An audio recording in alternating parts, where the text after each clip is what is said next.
You know that feeling, right? That brief moment of calm you might get, maybe after a deep breath or just a quiet second outside. It feels good, sure, a nice little pause, but it doesn't really stick, does No. it? That really deep, kind of solid feeling that, everything's fundamentally okay.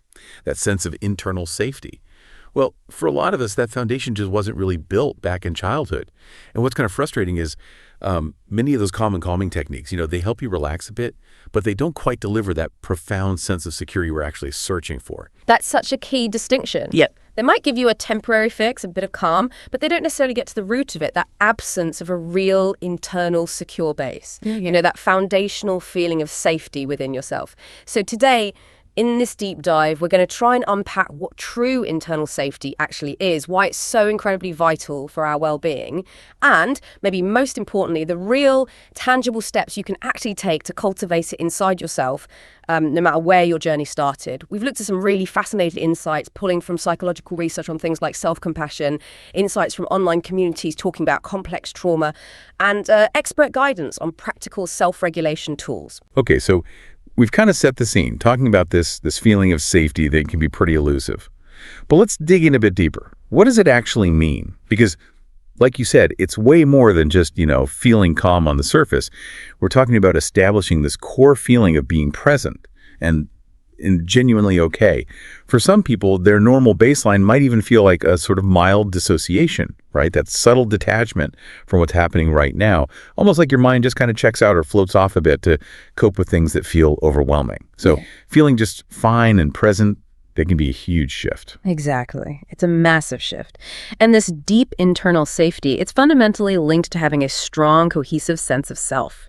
Think of yourself as the central command center for your whole being, maybe. It's what organizes everything, your sensations, feelings, thoughts, your attitudes about yourself, about the world. When that self isn't strong, when it feels maybe fragmented or shaky. Well, big implication is we often end up constantly looking outside ourselves for approval, for validation. Okay, that makes total sense. Yeah. It's like your mood just gets tossed around, isn't it? Like one of our sources put it, kind of blown by the wind. Someone criticizes you, boom, you feel totally crushed. They praise you, suddenly you're flying high. Your sense of value isn't anchored internally. It's all dependent on what others think or say.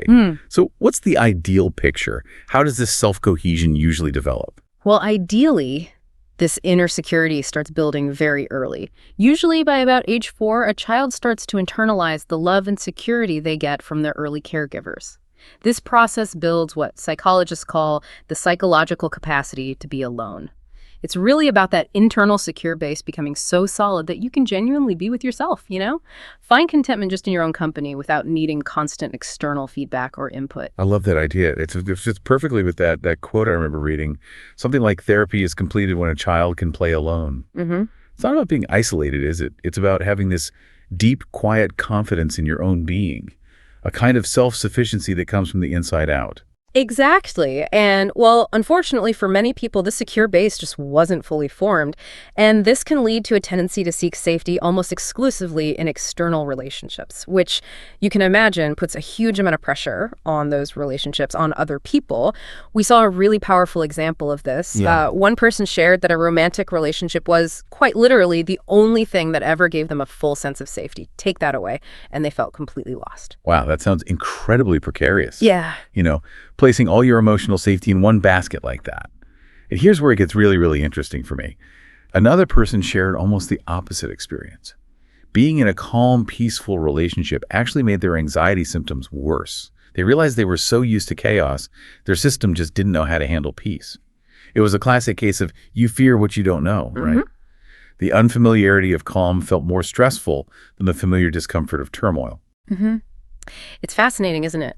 How our deep-seated patterns can make even really positive things feel unsettling if they're too different from our internal normal.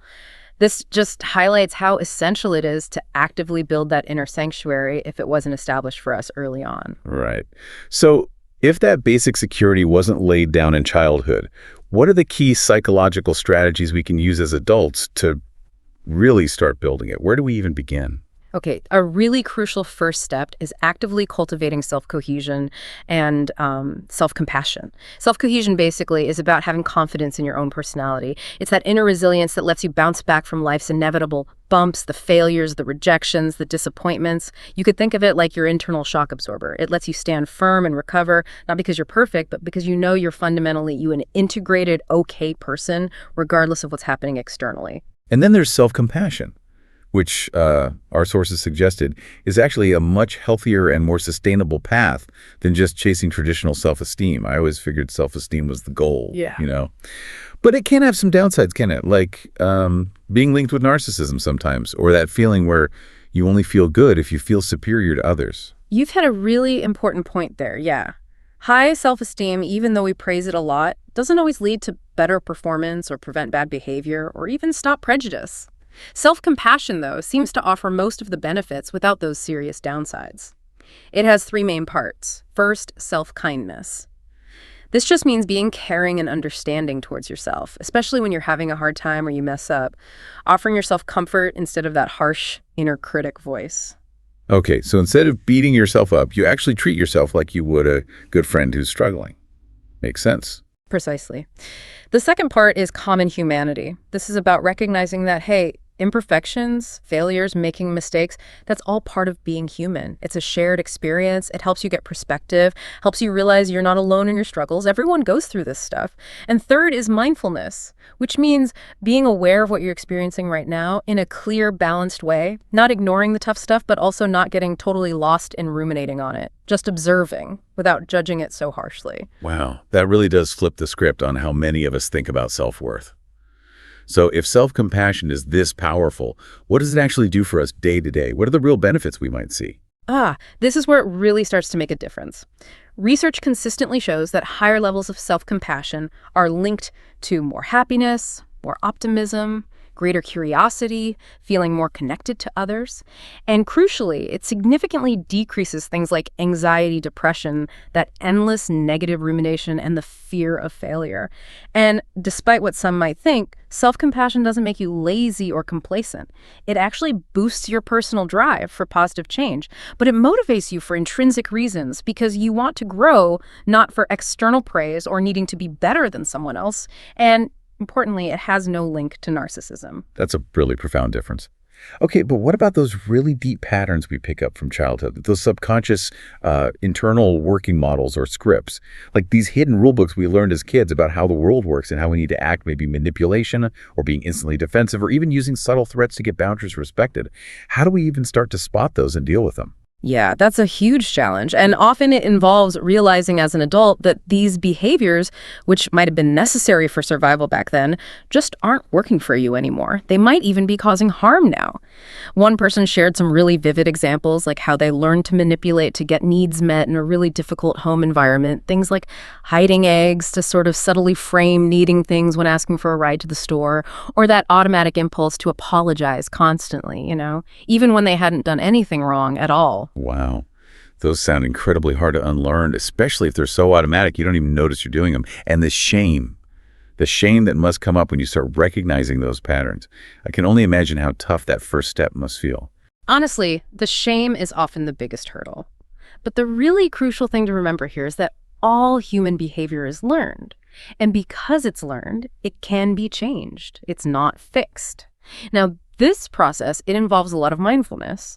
It means questioning those automatic urges when they pop up, consciously reminding yourself, okay, what would a healthier response look like here? It means pushing through the fear that the new way won't work or will feel awkward, and then actively practicing those healthier behaviors over and over. So it's not just thinking about it. It's like active, real-time rewiring. And you're saying the payoff is actual real-world success. Yes, exactly.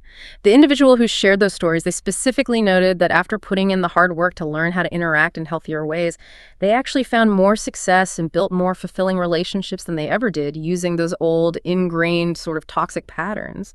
It absolutely takes courage, but it really can work. Okay, so we've covered some of the deep psychological shifts, really important stuff. But what about right now, in the immediate moments when you feel totally overwhelmed or distressed, or maybe even just numb? What are the practical tools for finding some stability right here, right now?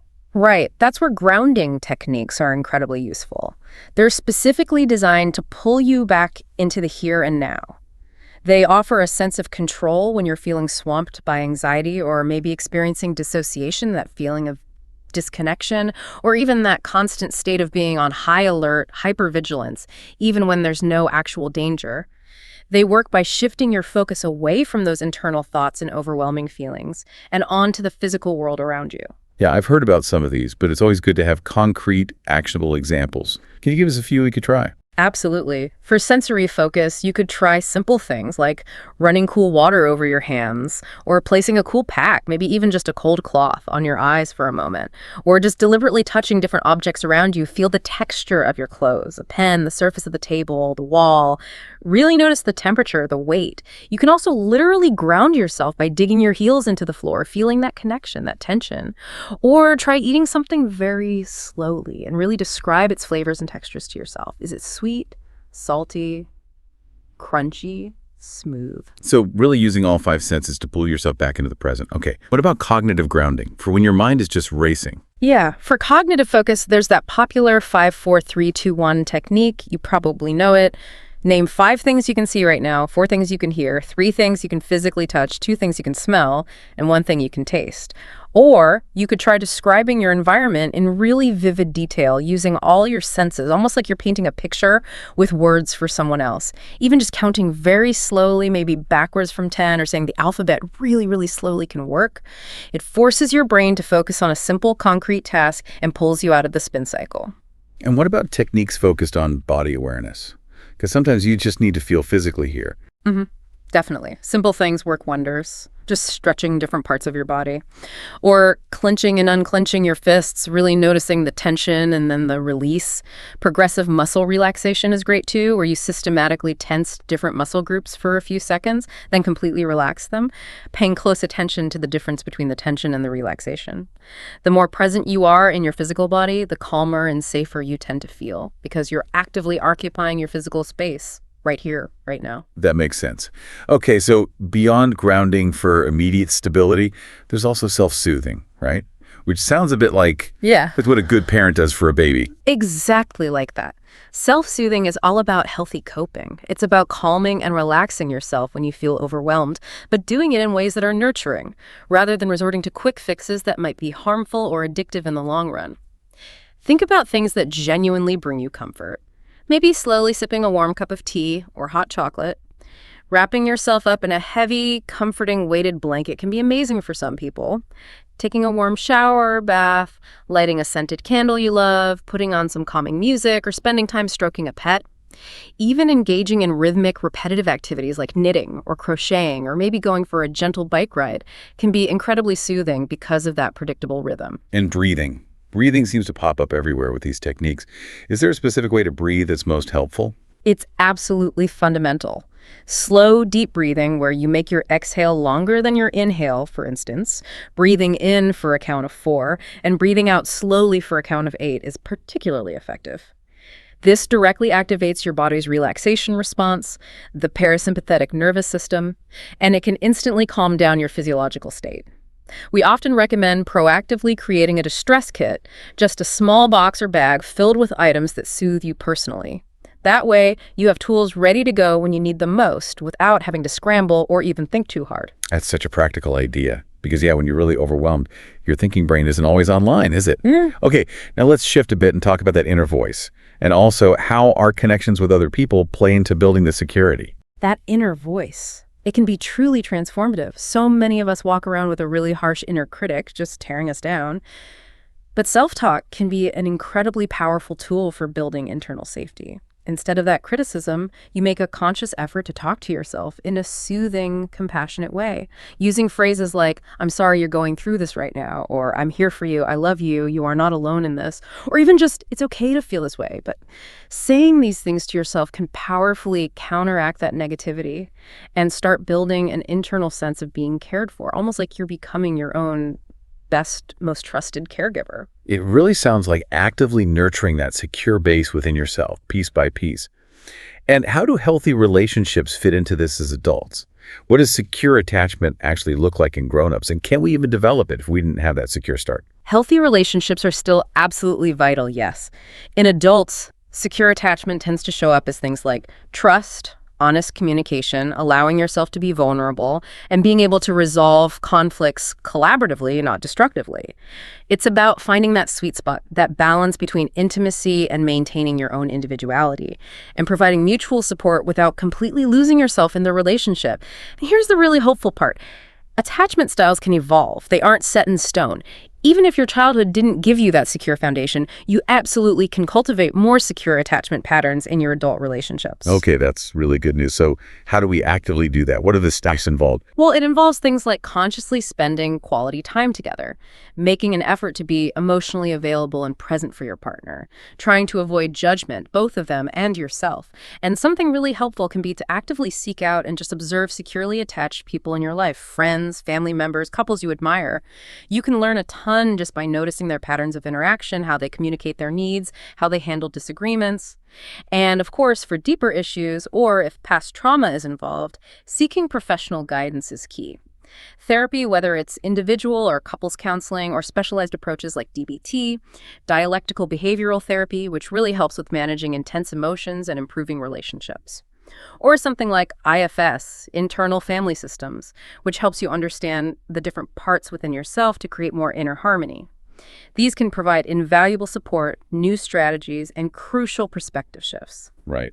So as we kind of wrap up this deep dive, what's the big takeaway here? What's the ultimate message about cultivating this really profound sense of internal security? I think the biggest message is that developing this deep sense of internal security, it's truly a journey. It's not like you arrive at a destination and you're done. It's really about self-discovery, about embracing radical compassion for yourself, actively working to rewire those old patterns that maybe helped you survive once but aren't serving you now. And it's about consistently using these practical tools we've talked about to ground yourself, to bring yourself back to the present moment when things get tough. It's really a brave and it's an ongoing act of building that secure base within your own being, regardless of how your story began. Yeah. And the core truth, the absolute bedrock beneath all of this has to be this. You are absolutely worthy of love, connection, and care. Full stop. And it is truly never, ever too late to start cultivating this inner sense of safety and stability within yourself. Absolutely. So maybe just consider this as we finish. What single small act of self-kindness could you practice today, right now even, to begin nurturing that deep, stable sense of security right there inside your own being?